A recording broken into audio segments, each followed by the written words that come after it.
Now wait a minute. Elections, a final frontier, to boldly go and vote where no one has ever voted before. To vote in places so obscure, your votes have to be delivered by mail, by donkey. To vote in places so remote that your votes have to be counted by a guy who's rapidly getting frostbite as he counts them. Frostbite. Oh, needs a doctor. Vote for a doctor. Vote for a doctor, vote for a lawyer, vote for a congressperson that's already been elected once before. But most importantly, vote for a starship captain, because that's right. Today, we're voting in space! Voting in space! Voting in space! It's the most important election of your life! This election, which will be, I do truly believe, the most important election of our lifetime. This is the most important election of our lifetime. This is the most important election, don't you? You hear that? This is the most important election in our lifetime. I certainly think it's the most important election of my lifetime. This is the most important election of our times. Politicians say every time, this is the most important election. This one's really that important. I'm Kennedy Cooper, and as always, I am joined by in-house statistician Andrew Fields. Andrew, hello. Remember, in space, nobody can hear you vote. So vote for whoever you want to. Your husband doesn't have to know. And I couldn't be more excited today. We have an absolutely phenomenal guest. We have somebody who you've probably read her words at some point, perhaps in the form of an article or a book or a play. We've got Claire Willet on the show. Thank you so much for being here, Claire. Oh my God. Yes. I'm so shocked and honored that you have come to our humble voting booth here today. I'm sorry for all the Cheeto dust on the ballots. Listen, why are you looking at me like that, Kennedy? I'm looking at you for a reason. I'm not going to say why. Okay, everybody, if I disappear 5 minutes from now, and if a will comes up, it's fake. Kennedy faked it, okay? Just, okay? Like, everybody, just know. Oh, look at this. Andy, it's so generous of you to leave me all these things. Wow. You can't have my Nintendo Switch. Those Switch video games. Claire, you are quite the accomplished Chaos Muppet. Thank you. Yes, that is spiritually how I identify. That just sounds like the really cool, hard bonus boss that you have to work hard to face up against. The Chaos Muppet. I always love seeing that at the top of your profile. It's just this wonderful phrase. It is. I take that role seriously. It's an honor and a privilege to be a Chaos Muppet. Claire, you have worked on so many projects, and I feel like if people don't know about you, that's kind of on them in some ways. But also, I do love to give people a chance to talk about something they might be working on early in the show, just in case some rude listeners don't listen all the way to the end. I know. Big of true. So, do you have anything exciting coming up you'd like to tell us about before we get into talking about Star Trek? Well, I'm always happy to talk about Star Trek, but yes, I'm Claire Willet. I'm a writer in Portland, Oregon. The biggest project that I'm working on now and through really probably through the end of next year is finishing a trilogy of time travel sci-fi books about Watergate. We love this. Gate? Why, I don't even know our gate. It's not just so far up my alley personally, which is part of why you're here today, but I feel that the average listener of this show, if you haven't already been aware of the Time Travel Watergate books, you're gonna hear Time Travel Watergate. They're perking up right now, like a cat that just heard a can opener. You know? It does feel like it's right in the wheelhouse of like, this is my target audience. Oh, that wacky space Richard Nixon. Time traveling. You're of course referring to the Rewind files. Yes, the new title, we're revising it for republication. It's going to be called Chronomaly, which is their word for like a glitch in the time stream that the agents have to go back and correct. Okay. So we're rewriting the first one, and then there's a sequel that I'm in the process of revising, and then a third book that I haven't written yet. And I just recently learned, which is very exciting, that I received literary fellowship from the Miller Foundation here in Oregon for $25,000 to support me to be able to finish the books next year. So that was very exciting. Amazing. Wow. Wow. It's so cool when the government actually does something useful, like supporting art. Oh, Yeah. Come on, Kennedy. We all know the government can't do that. Oh, No, this is a private foundation. The government had no hands in this. Oh, I'm sorry. It's so good when anyone supports art. Yes, Okay, exactly. that's When the cool. government does nothing, and so individuals have to step into, fill in that gap. I'm a grant writer, so that's like kind of my whole job. It's like, what is the government not doing that we have to find money for somewhere else? Yes, I'm also in grant writing, and it's a very strange time to be. Oh boy, yes, we could have a whole separate podcast just on that. Yeah, voters are home. This is a really tough, important job right now that you really shouldn't be taking for granted. Zing! Ooh, editor, you know what to do. Yes. Yeah, this is the comedy show, so we'll move away from grant writing for now, but maybe that'll be a topic for some other conversation. I make jokes. Maybe I'll make a good one someday. Because if we get into grant writing, I'll spend the whole show yelling instead of just. Oh boy, yeah. Yeah, so all of that's very exciting, and thank you so much for sharing all that, these wonderful projects and updates about the projects with us and our listeners. Let's talk a little about a teensy-tiny sci-fi television series. Okay. Perhaps some people will have heard of this. Okay. Star Trek. Oh yeah, that's the franchise that we celebrate on May the 5th, right? Yes. May Okay. the 5th long and prosper. So Yes, that's exactly right. Claire, I love Star Trek, and in fact, Star Trek is probably one of the subjects, just by coincidence, not because I've done a Star Trek specific show, but just by chance, it's probably one of the subjects I've podcasted about the most. It's not number one, but it's definitely in the top 5 or top 10. What makes you love Star Trek? What made you decide Star Trek would be the thing that we would discuss today? Well, it is, I mean, really, I consider Star Trek to be like a load-bearing component of my whole personality. I'm in my early 40s, so I grew up on TNG. Like, that was the Trek that was airing, like, when I was a child watching it in real time. So I was very much sort of formed by, like, the sort of the Picard era crew. I didn't watch the original series until really, like, probably within the last 5 or 6 years or so, I sort of looped back around to it. But yeah, watched Next Generation all through, elementary school, middle school, and then Deep Space Nine was when I was like, that was sort of circa my high school era. So Major Kira was like my formative lesbian crush, like very spiritually important to me.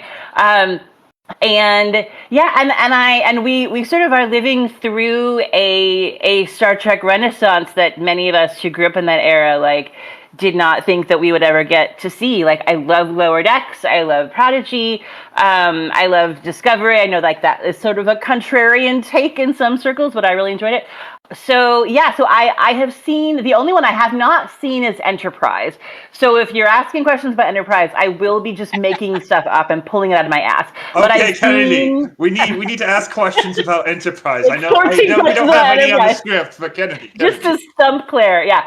But no, I think, like, in terms of, like, why I love this franchise sort of above and beyond. I mean, like, I also, like, I love Star Wars, I love all the things, but I love Star Trek specifically because, like, Star Trek is for earnest dorks, and I am an earnest dork. It is not, like, they truly believe that, like, it's like teamwork and pacifism and, like, becoming friends with people that are different than you. And, like, these starships are these little, like, found families of weirdos who didn't quite fit in on their home planet for some reason. And then they like run away from home and, like, find their people and, like, become their whole selves. And it's just beautiful, with the exception of Deep Space Nine, which is like a whole other tone and vibe and like frontier politics and much more like a little darker. But but it's also still like just like a ship full of weirdos. So I just think that's beautiful. So it's sort of woven into my whole life and very much shaped like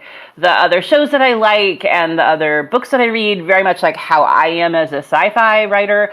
And so I feel like, you can sort of, I think of it in terms of like, I'm often thinking about like how things in the real world like sort of connect to Star Trek, but then also you can just like watch it and be like, this is just goofy and silly and fun and enjoy it on that level. And like, that's also fine, Yeah, I agree. It has a lot to offer. I like what you said about like found family, and I think that there's a lot of, I think there's a lot of people that see themselves in aspects of that part of it in particular, because that found family part really covers a lot of different things. And so, you have representation of disability and neurodivergence. You have representation of queerness. You have representation of different ethnic and cultural backgrounds and how those can sometimes clash, but ultimately find unity and harmony. You have, just a lot of these different things kind of like represented in ways that I think a lot of people, I think there's a reason why it resonates with so many people on the relative political left. That a lot of folks have had some experience like that, or they saw that show and then they realized that that's what they wanted, or some combination of those trains meeting. I think so too. You could say space communism, Kennedy. Listen, my unrelated but statistic unfun fact is, while we may all know the character Data, and we refer to him as singular, the actual term data is plural, and the singular data is datum. Okay, I had to justify my statistic, Should have been named Datum. That doesn't have nearly the same ring to it. But then you could have been like, Datum, I hardly know him. I would like on the record. Tom, why did you do a bad pun? Why are you mad at me? Oh, sorry, force of habit. Just on the record, that one was not me. So I think that there's a really great, also, there's a lot that can be discussed and has been discussed at length on many other podcasts, and we're going to try not to retread too much ground that too many people have walked over before today. But I think there is something to be said for the fact that Star Trek both presents a certain amount of idealism and has its flaws, both internal flaws that are like within the show and meant to be like problems that are faced, and external flaws that are like things that the producers did that were not good and stuff like that, right? And so like, it is this thing that it sort of mixes, like I say, it sort of encapsulates a lot of idealism, and there's this sort of underbelly to it that you have to sometimes talk about, think about, discuss in different ways, that has its own aspects to it. And that made it kind of an interesting thing to consider for something to discuss in a political context today, because that applies to a few different things in our world. But I really felt the thing that it applied to best is the United States Post Office. Okay. The after office, not to be confused with the pre-office. Not to be confused with any pre-offices, correct. Yes. So, the post office, I think, has this sort of extremely positive quality in our modern times, and we tend to look at it in a very relatively like strong, like save the post office kind of lens on the left, I would say, in like 2025 right now. Like there's a lot of that kind of like momentum and feeling, and I'm not saying this in any way to try to disagree with any of that feeling, because the modern post office is a thing that we should save. But much like how Star Trek has these weird elements to it that, kind of underlie and in some ways undermine the utopianism, the post office has a very complex history. Very complex. And is a very complicated entity. So I thought that made it a good analogy. I also thought it was a good analogy because of, the Federation itself is sort of a force for spreading communication in some ways, right? I like this. There's there's a lot in this. Yes, I'm very excited. Where should we start? The one thing I like, Kennedy, you could do your thing, but this is something. No. Get into the post office. Yeah, I figured you. Oh yeah. Just, I guess it would be better because when we were planning this episode, our editor and Kennedy were like Star Trek, and I was like post office. I do like the post office, but here's the one thing, voters at home, the post office is in the Constitution. It is in the Constitution. It was put there in those papers. It is actually in the Constitution. So when we talk about privatizing the post office, okay, so I'm not stupid. Like, the government does all sorts of illegal shit, but there are various degrees of what they can get away with. Like, of course, they can get away with what the fuck? How do they pull that off? And them privatizing the post office would be the what the fuck? How do they pull that off? Because it is in the Constitution. The first post office general was a little shocking fellow. Shocking. Editor. Shocking. Editor, why I hardly even know her. But yeah, it's been this huge thing that is part of the Constitution that has been a major part that's gradually gone up with respect over time and with importance over time. You could. What would you like to talk about the post office, Kennedy? Keep me focused. Well, I think one of the cool things or one of the fascinating things about it being this constitutionally obligated thing that I'd love to hear everybody's thoughts on is the universal service obligation, which is its own sort of strict binding code, not unlike the Prime Directive or something like that in a way that, enforces price and quality of delivery, and which leads to things like situations where you have right now in 2025 mail being delivered to a remote group of people that live in the Grand Canyon by donkey because you have to guarantee mail delivery to everybody. Mule, but yes, otherwise, yeah. Sorry. Mule, my bad. Yeah. But yeah, it's this great thing. Part of the reason why, there's this seeming contradiction with evil conservatives. Oh, sorry. The redundancy department just called. With conservatives who want to privatize the post office, but they also say the post office isn't profitable. And the seeming contradiction people like to point out is how these two go against each other. But they don't. The point of the post office is to lower the prices of what private can charge. So FedEx and UPS would be much more expensive if it wasn't for the post office keeping the prices low. But that sounds kind of anti-capitalist. Listen. We have socialism in this episode after all. We were trying not to, but we got a little socialism as a treat. But yeah, and certainly the way we have it, there's always been a need for some private, where the goal should be to improve the public services, of course, but to sometimes fill the gaps, you might be familiar with the Pony Express. That was a privatized delivery that the U.S. did need for a hot minute because this was the point in time in which we had California, we had all this non-state territory in between, and then we had all the other states. How the fuck do you get in communication with California? Oh, you got these cowboys, woo! And they were essential because the Civil War. That they were necessary to keep in contact with California during the Civil War. But the thing about them is, how long do you think the Pony Express was a thing? How long do you think it was? Has a lot of cultural impact, so... Yeah, it is. Claire, what do you take think? How long was the Pony Express around? 50 years? I'm blindly guessing. Less than 2 years. Fewer than 2 years. That's the grammatically way. Yeah, 18 months, I believe.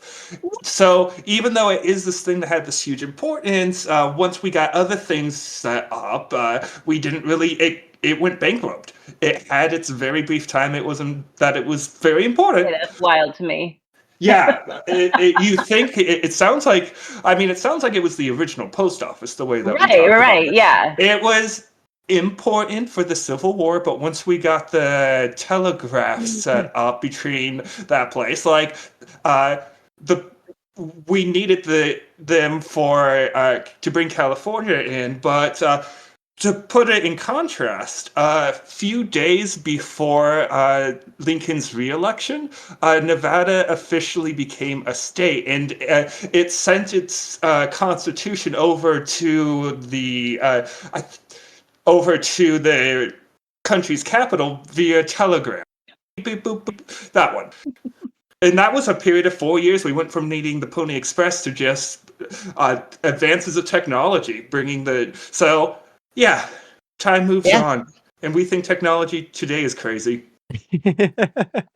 Yeah, it was moving pretty fast back then, too. So what do you think, Claire? Do you feel a little bit more informed about the post office, perhaps? Well, I have certainly learned some things that shook me. I really thought the Pony Express was like how we did things for a century. Right? I thought so, too, for a long time. I'm going to be noodling on that for a long time. That really... I mean, I guess it is like, that's such a hilarious example of how, like, the pop culture iconography of things makes them seem like they were actually a lot more historically important than they were. Like, yeah. I kind of only know the Pony Express from, like, Bugs Bunny cartoons, right? Like, I don't really have real knowledge of it. I only know it from, like, it's like a meme, you know? But it feels really important. It feels like a load-bearing component of our whole, like, yeah. It was relatively important because it was crucial for getting California on board for the Civil War. And then, but by about, I want to say like 6 months, it wasn't even the full Civil War. It's like 6 months into the Civil War, the Transcontinental Telegraph exists and the Pony Express is gone. Mm-hmm. But that lead up to the Civil War, being able to get a message to California in 10 days was a really big deal. And California has always been a huge problem to the United States. I'm sorry, California. I was born in California. You want to know why California is a trouble to the world? Because it brought me. Yeah.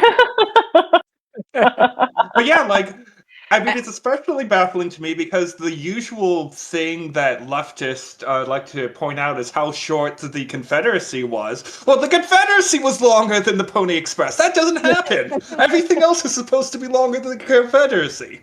It's supposed to be measured in confederacies. Like, this TV show ran for 3.5 confederacies. That's how we should be able to measure it. Yeah. Right. Oh boy. I am thinking of a million different sort of Star Trek connections to all of these things. I don't know if you want me to jump in now or if we have like more history to learn and then we can kind of loop back to the Star Trek of it all at the end. Okay. Go right ahead. I've got some prompts that'll help guide us, but like if you're ready to pop off. We're gonna move right into the voting booth. Grab our ballots. Let's do this. Claire, what do you got? No. I'm not going into the voting booth. I'm voting by mail today, Kennedy. Oh, yeah, that's actually... In honor of me, because I'm from Oregon. I'm staying out. We are all voting by mail today. That's right. I've never been in a voting booth before. We just sat down and did it at our kitchen table with our little pencils, like voting as a family. I have never been in a physical voting booth. This is very exotic for me. Okay, you can go to the physical voting booth, but Yes, just once so I can say I did.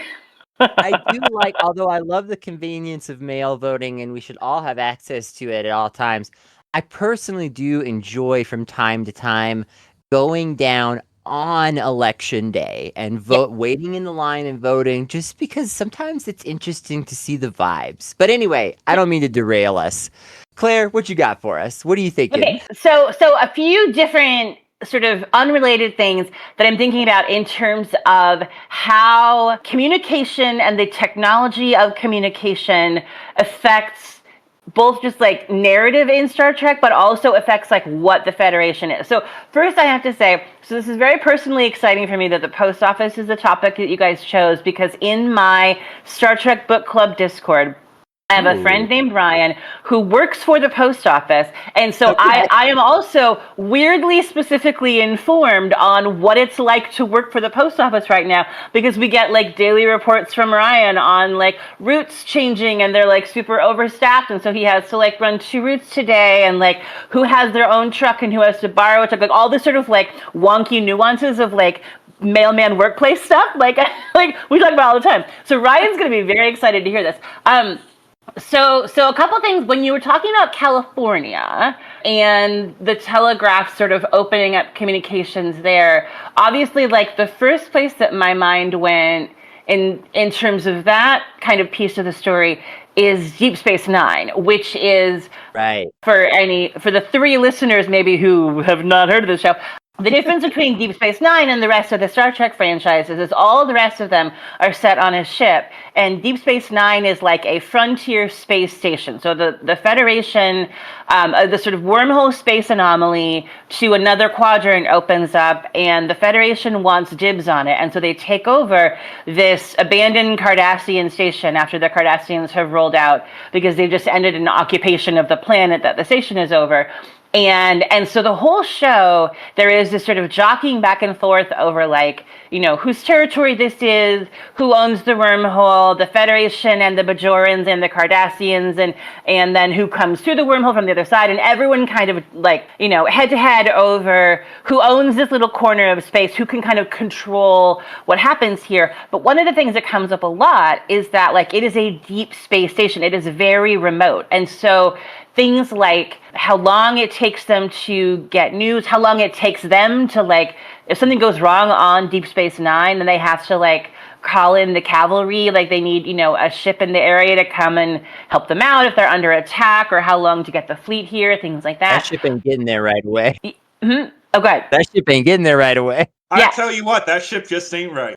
And so I think, so that was sort of like thinking about like, you know, and also like I'm from Oregon. And so when I sort of think about like Civil War era America, like the sort of mythology of the West, right? The frontier towns, and like, and how like the sort of central and eastern parts of the United States sort of claimed dibs on the parts of the West that they wanted to be, you know, colonizing and populating, while there were these enormous distances between them. Like that really, like, claiming territory precipitates communications technology in a lot of ways. Like what you're saying about like developing the telegraph to make sure that they could like keep their hands in California.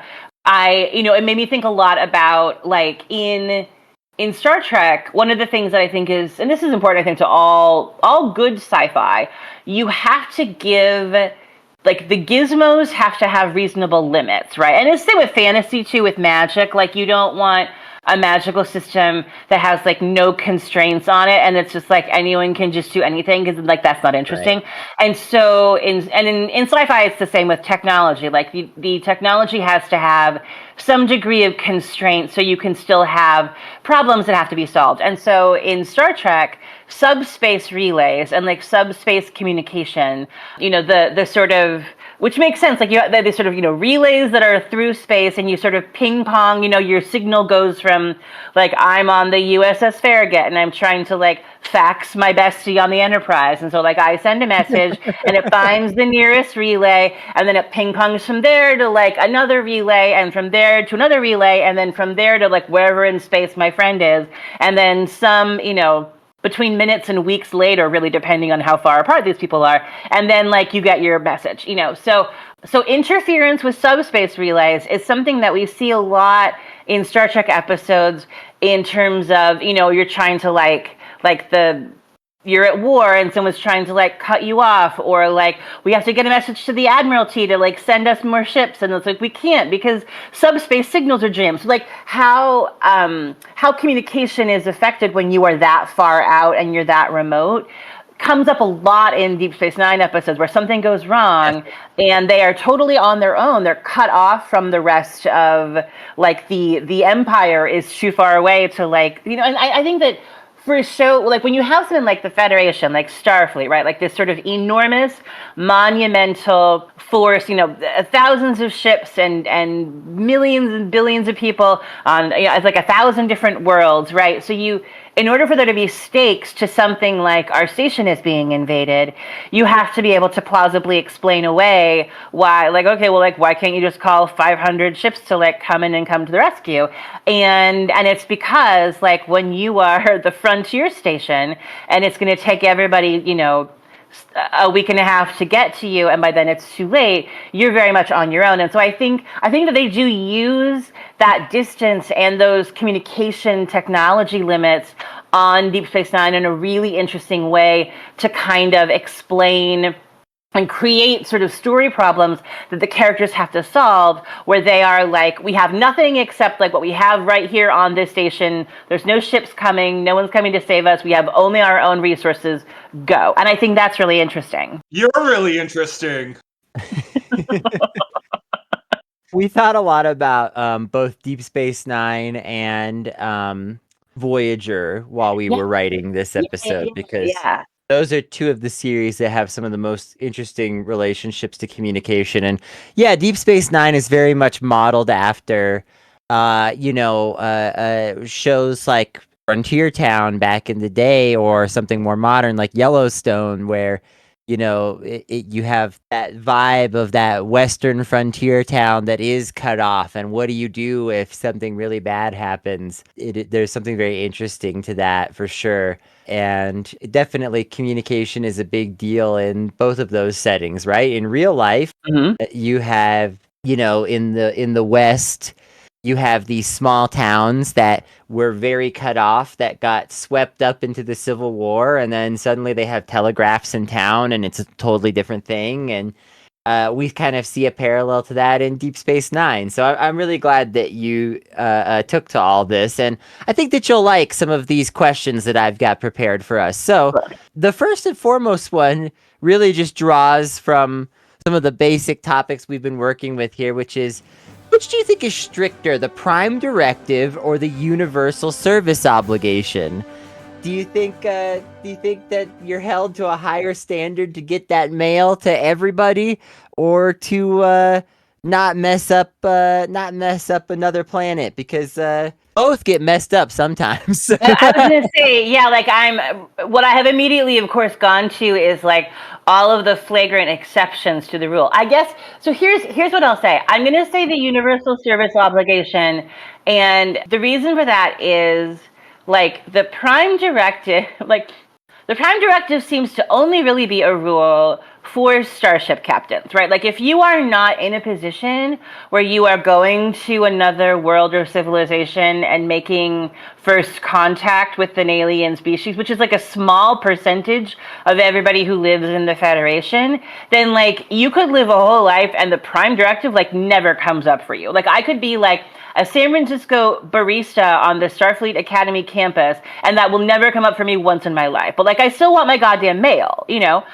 Right. So I feel like it is, I think that the obligation of a service that affects everybody in your entire system. So like everybody in the United States and our relationship with the Postal Service, where it is like, that is like a basic sort of human right of like living in this society. And like you were saying about the like delivering to the Grand Canyon by mule, some of the stuff they have to do to get mail to people in like rural Alaska is crazy. You know, there are people with on like jet skis and helicopters to get to these places that are like snowed in.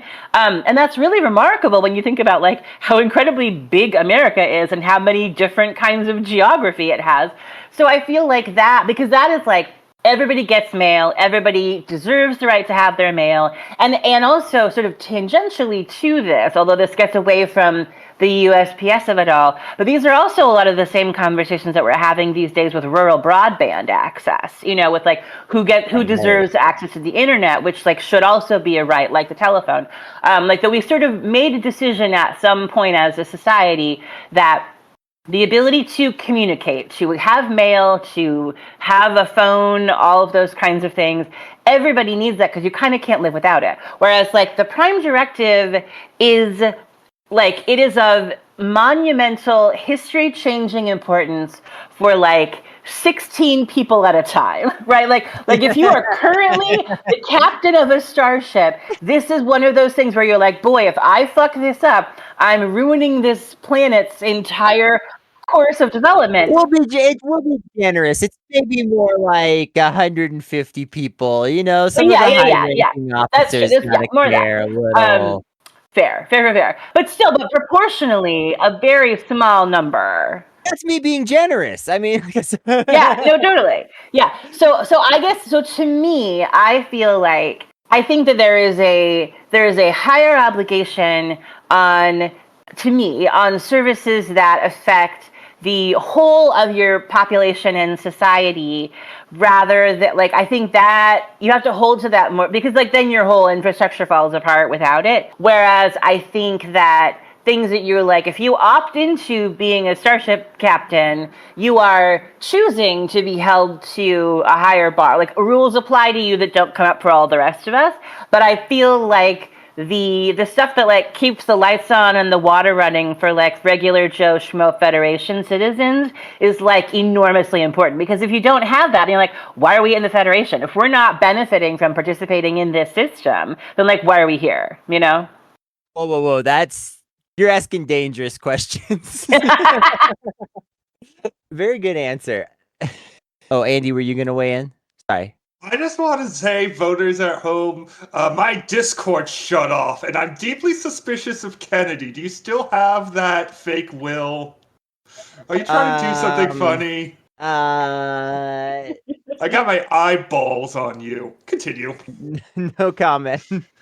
Okay, if we were to transport one Star Trek crew back in time to run the Pony Express and keep California informed about the state of the Union, which Star Trek crew would you entrust this responsibility to? Oh, okay. Interesting question. I want to say Picard's crew, but I also know that my instinct was to go there because I'm just like, those guys time travel a lot, and they have definitely been to the 1800s because they had that whole Mark Twain thing. So I don't know if I'm just like assuming an ability to like assimilate that doesn't actually really exist. But actually, let's go with them. So the reason for that is I think that there are a number of people on that crew who are nerds about history, and Picard being himself a huge nerd at the sort of top of the pyramid, I think also helps. So I think that in terms of, if you're sort of general time travel rules of engagement, right? Like we have to like preserve this thing so that the future doesn't collapse. Then you need people who can really like, who have sort of an understanding of like, here are all the things that will go wrong if we fail to, execute whatever, A, B, and C. You do have the problem, of course, with that crew of like a bunch of people who don't look like humans. So, Data, I guess you can put makeup on him. It's hard to know what to do with Worf, but that's their problem. But I think that they always hard to know what to do with Worf. Well, that is true. That's a weird donkey you've got there. That's a weird horse you've got there. But I think they're I feel like they're also, I guess, so here's now I'm thinking a lot of them talking. Here's why I think I'm doubling down on that answer. The Picard Next Generation crew are all pretty consistently, because this is sort of the ethos of the show, they are very they are sort of uniformly pro-Federation in a way that some of the other shows like push back harder on the very concept of like what the Federation is. So if we're understanding that the goal of this exercise is like we are pro California being in the Union, right? Like we are pro this project of westward expansion, that would require that it would be somebody who is like, I'm on board with like this is like I am in favor of this institution and what it is doing. Hey, you're cooking. And the institutionalist Star Trek, I think, is next gen. And that's not in a bad I love them. I have deep nostalgia for that show. And Beverly Crusher is one of my favorite TV women of all time. But I do think that there is and we do get some episodes where like you have like a shitty admiral here and there, or like ethical questions about like what the Federation is doing on various planets. But by and large, that is a show where like you come away with it feeling like the Federation is a good in the world.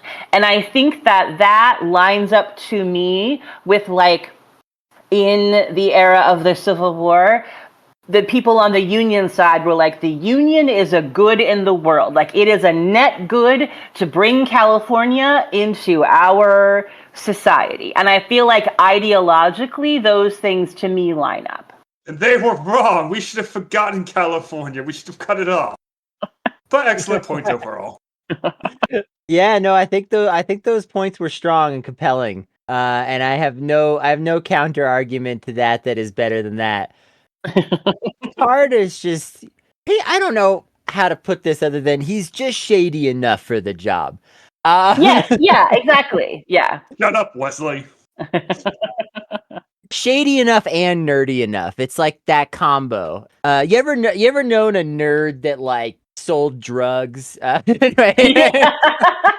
It's always really funny that I think, people remember like Kirk as being this sort of chaotic fuckboy and Picard being like a real stuffed shirt. And I think that's just because he's British. Because in actuality, like Picard's lore from like, when he was younger and all the flashbacks of like, Picard is like a deeply chaotic creature at times. And Kirk was like literally described as a stack of books with legs by his high school best friend. Like Kirk was like a real nerd who had to be like taught how to be charming. And whereas Picard was just like getting in knife fights in college. So I do think that like he has more of an edge to him. Like that's not just a bald British man. Like that is also a guy who will like, if he believes that he's on the right side of like the morally right side of things, like he will absolutely fuck with you. Yeah, I give this hot take any chance I can, but like Picard is actually the captain I'd be like most nervous to be on the ship with. Engage. I don't know what the fuck is gonna happen on that ship. Look, Kennedy, look. Okay, engage. Yeah. Who do you think would deliver your space package on time and with the least damage? Federation, Klingon Empire, Romulans, Ferengi, or Cardassians? We're putting them in the pit. Let's go. Okay, so this is a great question. So in general, like I would say as a broad rule, I would say Romulans. I would say the Ferengi I can't imagine that the Ferengi have like public services that are not like don't have a financial component. So I feel like I'm going to trust a Ferengi if it is financially to his benefit that the package arrives undamaged. Like if there is sort of if his compensation scale in some way is like impacted by like what condition it arrives in or how prompt it is. Then also you have the possibility that he might decide that it is better to just steal it and resell it on the black market. Klingons, I simply don't believe that they care about mail. Like I don't think that they care that much about possessions, kind of just in general. But Romulans are like ruthlessly efficient motherfuckers. Like Romulans, as we all obviously know, share a genetic root with Vulcan. So they have that same kind of like rigidity, but they didn't do the like sort of peaceful way of logic thing. They were like, no, we're going to be like single-minded, violent, ruthless motherfuckers. And like split off from them. But they have that same like, they're incredibly precise. They know exactly what they want. You do not mess with them. And I just really feel like the Romulan mail service is probably a thing of beauty because I would imagine that if you fuck up, you get executed. A really good point. I just wanted to say, it's ironic that you say Klingons aren't really possessive, because that means they don't really cling on to stuff. Okay, go. Go. I also think everything that a Klingon would care about owning for a long time is made out of steel. Yeah, and he's got it with him all the time. He's not having mom send him care packages at college. Yeah. But it really feels like Klingon society, they're just like, well, your weapons, your clothes, and your favorite mug are all steel, so that you're set, right? Like, you know? Complaining to a Klingon because your package arrived like a little bit bent and damaged. They would just stab you for being a wuss and complaining about it. Like you would get no sympathy from the Klingon Postmaster General. None. Ever. I also like the Romulans because I don't know what it is, but I just think cloaking technology would make my packages arrive faster. I don't know why. Yeah. No. That's a good point. I didn't think about that, but you're absolutely right. Yeah. Like, it feels a little irrational. Like, why would the ship being invisible make my package get here faster? I don't know. I feel like it would. No, I feel like it would too, because like if you're flying through space and you like see an enemy ship or something, like if you don't have cloaking technology, you're like, oh, gotta deal with this guy first before we like go on to our next stop. And Romulan can just like cloak that ship, and we're like, we're gonna go around. We were never even here, and you just like continue on your way. You probably have to like stop for a lot fewer obstacles if you travel at high speed when you're cloaked. Okay, I'm voting for Space Zoran Mamdani for invisible package trucks. You're definitely not paying the full tariff rate on a cloaked ship, right? Like, you know, they're gonna get around. They're gonna help you out on problems like that. Kennedy, are you suggesting crimes? No. Oh, okay, good. Yeah, you know what they say: be straight, never commit a crime ever. That is the popular phrase. Who would be the most likely to tamper with your mail of these three? Garrick, Quark, or Odo? Oh my god. That is so... Oh, that's so good, because they all would for different reasons. They all would! They absolutely all would. Okay, so I guess... Oh, this is brilliant. I think... here's what I think. This is very hard to rank. I think that I'm going to choose Odo first only because he is the most likely to believe he is morally right to do it and just tell you to your face, like, yeah, I went through your mail. Whereas, like, Garrick would be, like, sneaky about it. Like, Garrick would only do it if it was, like, there is a high chance that there is something in this person's mail that I need to access or want to know or whatever. It has to be a part of an active scheme. And Quark would do it if he was like, there's something in this that I want to steal or sell or blackmail you over or whatever. And I think Odo might just do it based on your vibes because he has the soul of a cop. And I do love Odo, but I'm rewatching Deep Space Nine now with my girlfriend who lives in the UK. She's never seen it. And so we do like long distance TV dates. And a lot of these episodes I haven't seen, in 20 years. And there are times where I'm just like, Odo, I love you, but you make it really hard to love you because you are doing some hella racial profiling. So ACAB applies to Odo. And it sucks. It sucks how obviously telegraphed it is that like he just isn't getting laid, and then he starts getting laid, and he's like, oh, maybe I should chill out a little bit. And you're like, fuck you, man. Fuck you. And all of a sudden, he's delightful. It's like, wow, it really was that easy. Okay, yeah. But yeah, I think I would rank him the most likely because he would believe he has the right and indeed that it is his responsibility to like know everything that's going on at the station, be like up in everybody's business. For comedy purposes, I love it when he like makes himself a chair to eavesdrop on private conversations. But there are some potential problems with that, So I think just his unquestioned belief in his own right to know everybody else's shit in case there's a problem later, makes me feel like he's probably the most likely, in the most different kinds of situations, to be going through your mail. Whereas like Quark and Garrick, it would be something very like specific and targeted that they want, and not like a pattern necessarily. Yeah, That's a great question.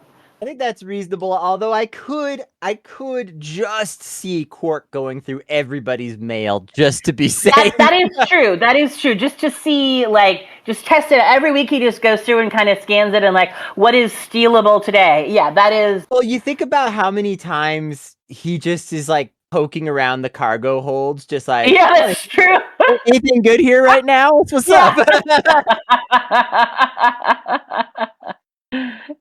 You know, he might do a touch of mail fraud in his time. We love the Hatjack here, but don't voters at home, don't commit any mail crimes. Do not commit a mail crime. Do not, because the mail police don't have enough to do. They're like a hyper focused sort of like enforcement group, and so don't do one of the very specific crimes that they're looking for, because it's all they've got to do. Yeah. On that subject, what's the like similar equivalent in the Federation of the United States Postal Inspection Service? Who's the like overly bored, very specific? I know that there's stuff like this in the Federation. What's the most bored, most specific thing we can come up with? Oh, like as sort of the analog to the mail cops. Oh, I have a great one. Have you the incredible, phenomenal, genius, brilliant Deep Space Nine episode where they go back in time and end up in the trouble with Tribbles, introduces us to the time travel cops, who are two of the funniest characters in all of Deep Space Nine. There's these two, and they're both like recognizable, like comedic character actors, where you're just like, oh, it's that guy from that thing, you know. But they are just like the most like bored, exasperated suits, and they're just sitting there with their notepad while Cisco is like, you know, so here's what happened. And it keeps like cutting back to them, sort of rolling their eyes. And they have the, like, it's so funny. And like, they're just like, oh my God, it's like, Kirk, like how many, you know, time travel violations did we have to write? Like it sort of introduces you to this, which is like so funny. It introduces the implication that like all along through all of these franchises that we've never seen before, in the background from time to time, the time travel cops show up and like give you a citation for time travel fuckery. And they have all of these like in violation of, you know, statute, blah, blah, blah, 36B clause alpha. Like they're very extremely like bureaucracy wonks. But because it's all about like, you know, we accidentally went back in time and, you know, did whatever, like they take things that like to us were like, you know, a classic episode of Star Trek time travel television, and they're like, man, this made so much paperwork for us. And it's just like that, like as a comedic device, always found that so funny, and it's really hilarious to kind of imagine them doing that like in other settings. But I feel like in terms of like a really specific niche of like overly policing and bureaucratizing something like that, where it's like I'm in charge of one type of crime and I have like an encyclopedic knowledge of like every single little like rule and statute and violation that is like related to it. I think it is totally those two guys. It's a really strong case. I think the only thing I could think of that might be a good contender against that would be the genetics modification violation. Oh, yeah. Mm-hmm. Because they really seem like they definitely don't have enough to do. Because to be frank, people do be breaking the time travel rules kind of often. Yeah, that's true.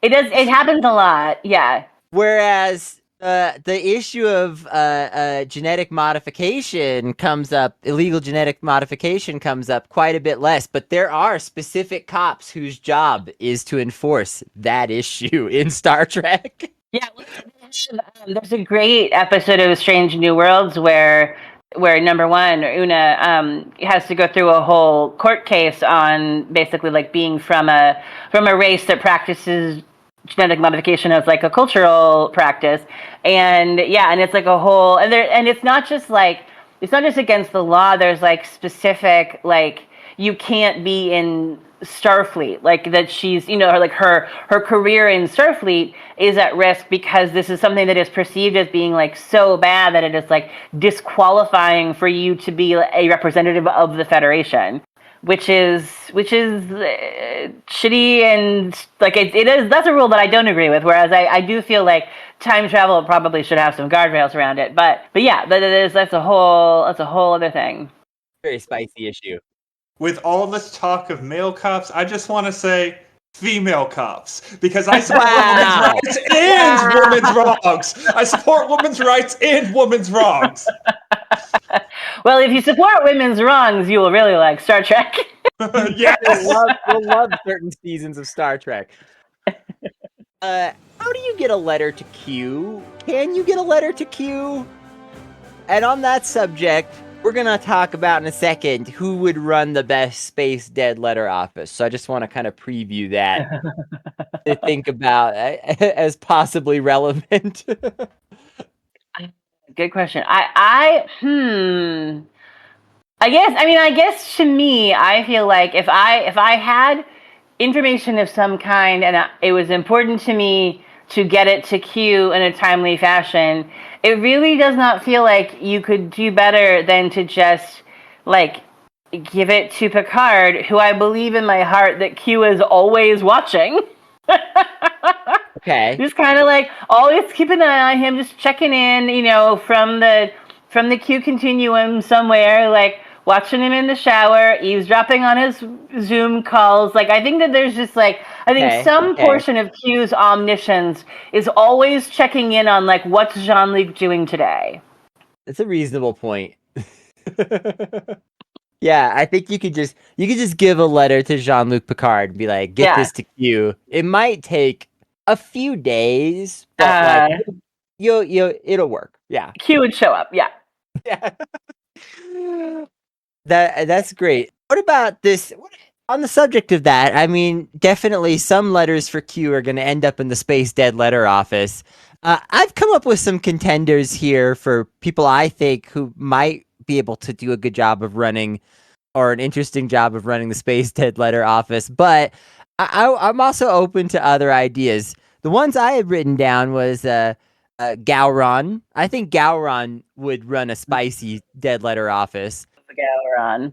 The Fenris Rangers. Damar, when he was still drinking a lot.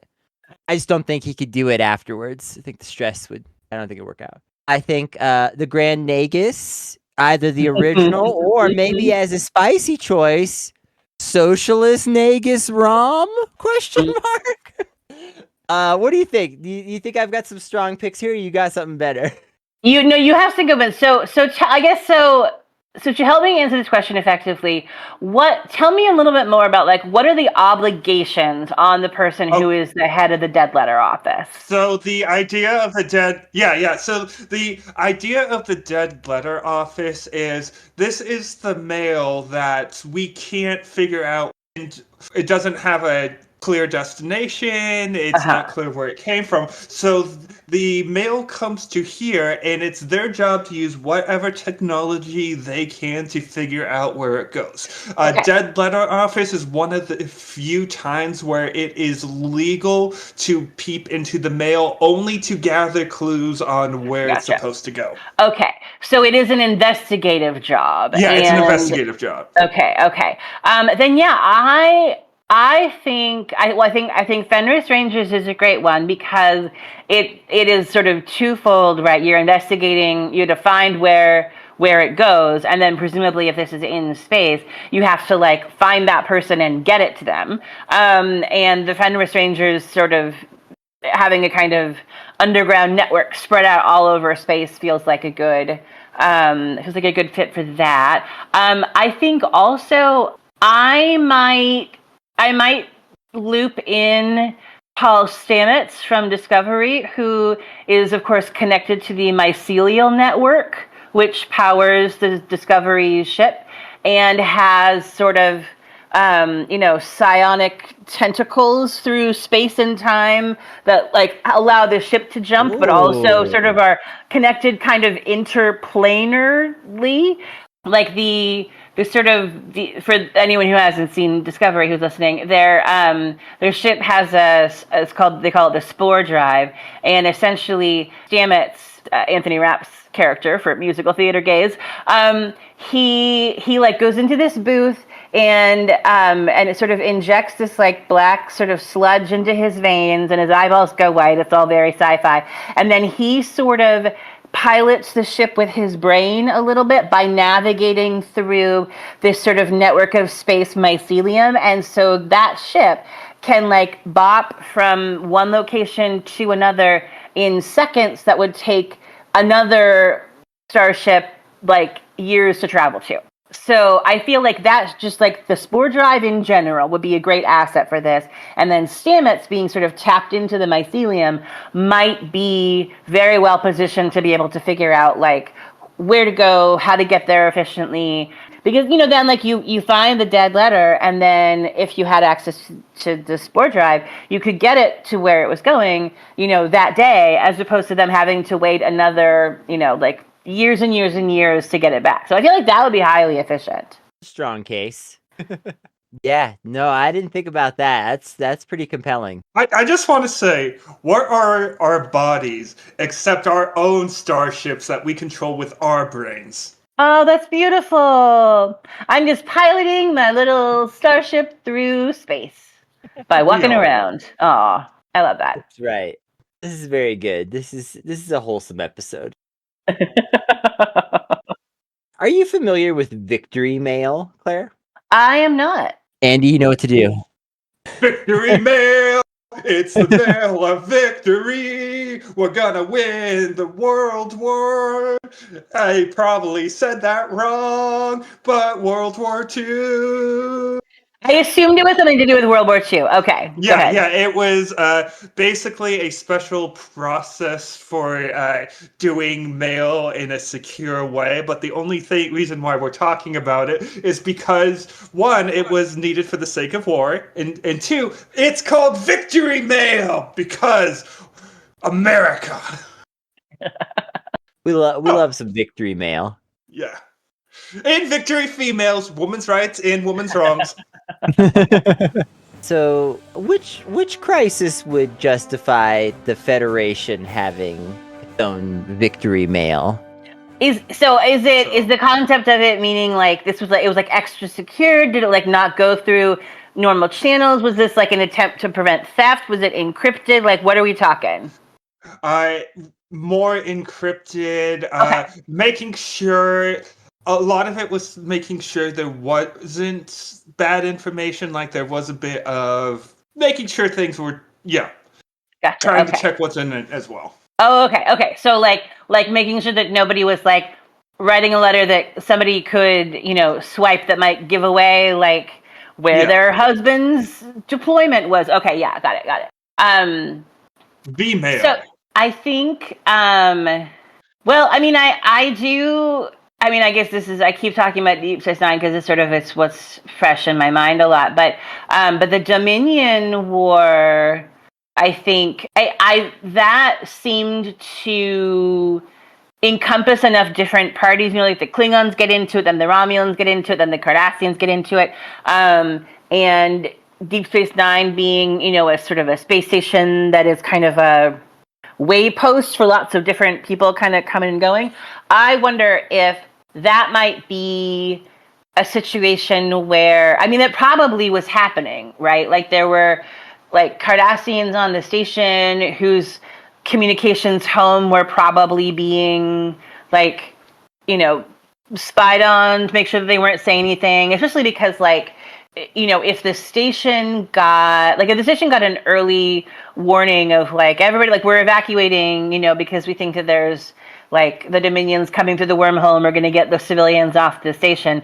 That's the kind of thing where like if a civilian who is being evacuated from Deep Space Nine, like called their mom on Earth and was like, we're all being evacuated, that could like create a huge panic on Earth. They're like, oh my God, are we like at war? So I think that they're like, because of where they're located, being sort of the first Federation station kind of on a battlefront, I would imagine that strategic communication blackouts, or at least like heavily policing who's allowed to write home and say what, probably happened a lot during all the Dominion stuff, especially with all the like the changelings of it all.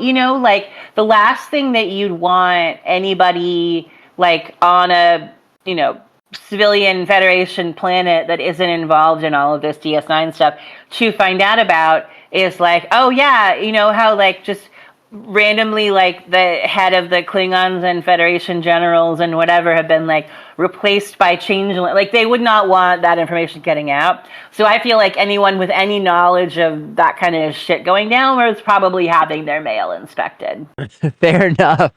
I just want to say, as somebody not too familiar with Star Trek, every time you say Cardassian, I think you mean Kardashian. And I'm sorry, if I ever watch Star Trek, I'm not watching the Kardashian episodes. There is a hilarious T-shirt that I like screen cap the picture, and I've had it on my phone for like a million years.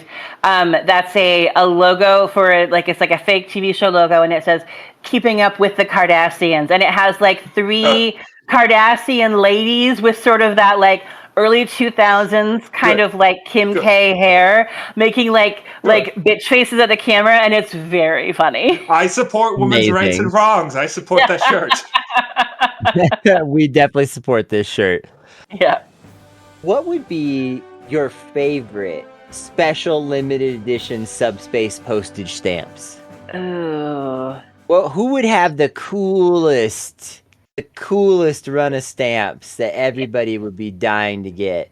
So this is a great question. I think let's just assume if sort of standard USPS rules apply, that like captains always get them, and like that's not very interesting, right? Like captain stamps, like those would be easy to get. That would be like your standard, like every year there's like a new captain, and you're like, yeah, of course, everyone has the Picard stamps. So I feel like we can rule that out. So I feel like the dream, like the one that would be the like, valuable to a collector later would be somebody like kind of like really like random and obscure, or somebody that like they did a run of stamps and then like that person turned out to be evil and then they had to like take the stamps back. That would be really funny too. Well, that'd be interesting. Let's see. I guess you know what? You know who I think deserves a stamp, just sort of broadly, because I feel like she deserves more attention than the franchise ever seems willing to give her, and that is Michael Burnham. I love Michael Burnham. I loved Discovery. I think she's an amazing character, and for obvious reasons, like if you introduce a character who is Spock's sister in the prequel show, then you do have to give a plausible narrative justification for why, when like the sort of Strange New Worlds timeline catches up to the original series, like, why has he never mentioned that he has a sister? And so there's a whole thing where like, the ship jumps 1,000 years into the future and it's all hushed up, and so like no one's allowed to talk about it, and they all, have to like say that she died, and it's all sort of like classified. But she was like, they were all Starfleet officers who had like lives and careers and stuff, and they aren't like erased from history because there's a class of shuttle that's named after Stamets. So like it clearly is like these people exist in future Star Trek canon. It's just that the story was that they all died when Discovery blew up because they hushed up that they went to the future. But the thing that drives me crazy about Strange New Worlds, the further away that it sort of gets from the pilot, which kind of really Discovery bridged into the new show, is it's like the show itself seems to have totally forgotten that Spock ever had a sister. And they'll do all these episodes or conversations about like Spock's childhood, Spock's upbringing, Spock's kind of half human nature. And I'm just like, who would fit in really perfectly to this conversation that you are having right now is if you remembered that you had a human sister your whole life. So I think a Michael Burnham stamp, I think, would be a great like Like, 'cause she, and it would, like, it would have to be very sort of like, because they all think that she died. So it would have like, like funeral lilies, or it'd be sort of like a fallen hero. And that would be obviously very like emotional for Spock because he has to pretend like she's dead. But I feel like she deserves, like, she really needs to be like front and center and like a Federation hero, I think, much more than she is in canon. Unrelated to that, I really think they should have given Spock a sister. What a brilliant idea! They should have. That's a really interesting storyline. Would have added something. If only. If only. But right here! Why don't you acknowledge me? If only Spock had a sister. I can almost hear her voice. Don't ask why Spock's non-existent sister is in my house. Don't. Localized entirely in your kitchen? Yes. Can I see her? No.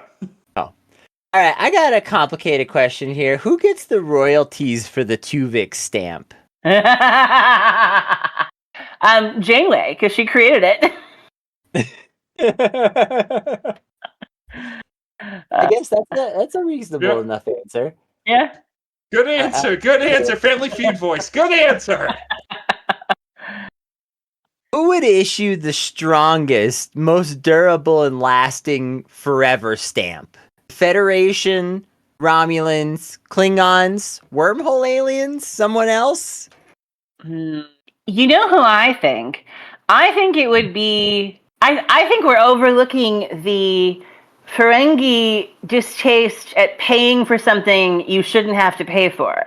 I think that the Ferengi would be like, I am not buying stamps again. Like, you're not nickel and diming me for like new stamps every year, or like jacking the price up or whatever. Like, they would, in addition to obviously wanting to make money all the time, they get very annoyed if you are taking money from them that they feel like you shouldn't be taking. So I feel like by that token alone, they will be like, I'm not buying another one of those fucking things. I already bought one.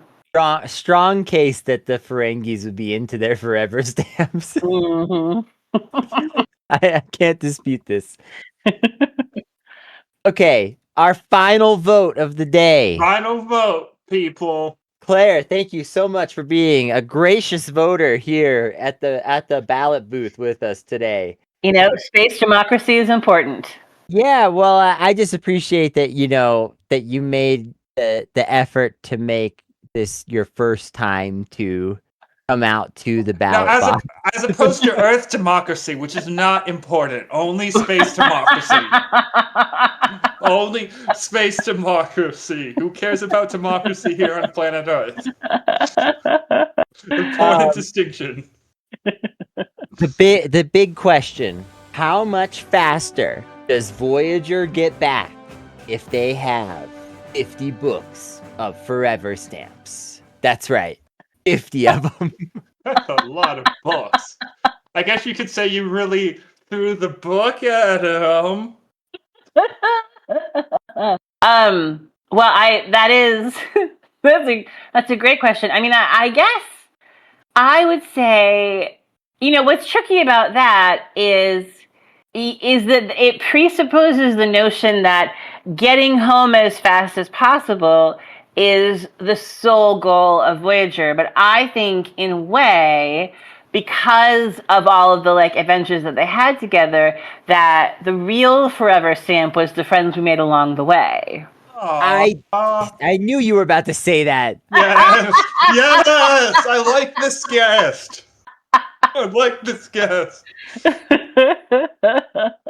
Maybe the real One Piece is 50 books of forever stamps, Kennedy. You ever think of that? Still, it takes. Yeah, I think that'd be great actually if they get to the end, Luffy and his friends open the chest, and there's just a shit ton of forever stamps. That would change the course of history. Sure, yeah. All I'm saying, no, I agree that it is about the friends that they make along the way, but also it does take 7 years for them to get home. It is. And that's I do. I'm really delighted by the sort of the visual image of like every like a book of forever stamps, and every time you stick one on the warp core, it goes a little faster, and so that they get home in like 15 minutes, and you walk in and the warp core is just like plastered with forever stamps. This is how science works. Yeah, that really made me laugh. No, see, I'm thinking, they're traveling all these strange places. They're trying to trade with people. Sometimes they're not sure what they can trade. Well, now they've got something they can trade anywhere. Ferengi Forever Stamps. Ferengi Forever Stamps. Although, I mean, now here's the thing, and I don't know if this opens up new territory we don't have time to get into in our final ballot, but what is the value of a Ferengi Forever stamp if you are in the Gamma Quadrant, Delta Quadrant, and you never do business with Ferengi? Like, what is, to the Kazon, what is the value of a Ferengi Forever stamp? Like, is the value of the stamp subjective because you have to be part of their like commerce network for it to have value? Like, what is a stamp? I feel like there's an episode where they establish value. I don't know. That sounds like it would be a Star Trek episode. They convince them to give it value. Yeah, the universal value of a stamp. Like the gold standard, but it's for stamps. That would be the name of an episode right there. Here's what I think. Now, you have to have the sales skills of a Ferengi to truly sell this point that I'm making. But here's what I think. What you should be trying to sell people on is the idea that it doesn't matter if they're not doing business with the Ferengi right now. These stamps are good for forever. So whenever they do start doing business with the Ferengi, if it takes time, they'll have appreciated value. They'll be worth more then than they are now. And you know who that wouldn't work on, of course, is the wormhole aliens who do not live in linear time, who are always asking questions like, what's yesterday? Like, they don't, like, that really presupposes... Yeah, they can only issue forever stamps, right? Oh my god, I found out how to solve the U.S. economy. We just have to stop living in linear time. It was right in front of us. It's so easy. I'm telling the president immediately. I don't live in linear time. Who's the president? It's Biden, right? There's no way we would do Donald Trump, anybody like that. Actually, the president is James Garfield. Oh yeah, he loves lasagna and hates Mondays. By the way, Claire Willet, I know authors love requests. You should definitely write your next time travel series about saving James Garfield, a personal obsession of mine that I've developed recently. Are you watching the show about Charles Guiteau? I did. I watched it. I haven't seen it yet, but Assassins is my favorite musical, and that's sort of where all of my James Garfield information comes from. But it's great. It's really fun, and we're definitely going to talk about it on this show because. Oh, fun. Okay, I will tune in for that. It is the vibe. It is the vibe of our listenership. Yeah. I should probably watch this and vote on this beforehand. Then. Anyway, this was some good voting. We voted our hearts out. We voted our lungs out. We voted our minds away, and I'm just so glad that we had the opportunity to vote with you today, Claire Willet. What a pleasure! Thank you for joining us. This has been really fun. I had such a good time. I feel like we have all learned a lot. I feel like we have really we have proposed some ideas that I feel like the world should take note of. I think we got a lot done here today. So I appreciate you all letting me experience what a ballot box feels like. Yeah, it's. I know the rule of threes, and saying that one more time would break the rule of threes because this is my fourth time saying it. I don't care. I believe in women's rights and women's wrongs. I'm willing to break the rule of threes for him. Well, speaking of the rule of threes, I'm gonna, Claire, let you mention where people can find you for a second time because that's getting closer to three. That's how no, right? Yeah. Where do they go if they want to read something by you? Well, I'm on Blue Sky all the time at Claire Willett, ClaireWillett, and that is probably the place to find my yelling about both politics and Star Trek, and book news when there is book news. So yeah, find me there. I'm always online.